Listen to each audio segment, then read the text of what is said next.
Packing and shipping is never just one step. Items get picked, containers get built, pallets get confirmed at the dock, and carrier labels still need to print before the driver leaves.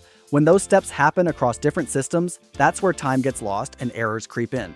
Warehouse Insight's Pack and Ship feature connects every link in that chain from a single handheld device. Workers build boxes and pallets as license plates right during the pick run, scanning items onto a plate as they move through the warehouse. At the dock, one scan of the license plate barcode confirms the entire pallet against the shipment in Business Central. No line-by-line verification.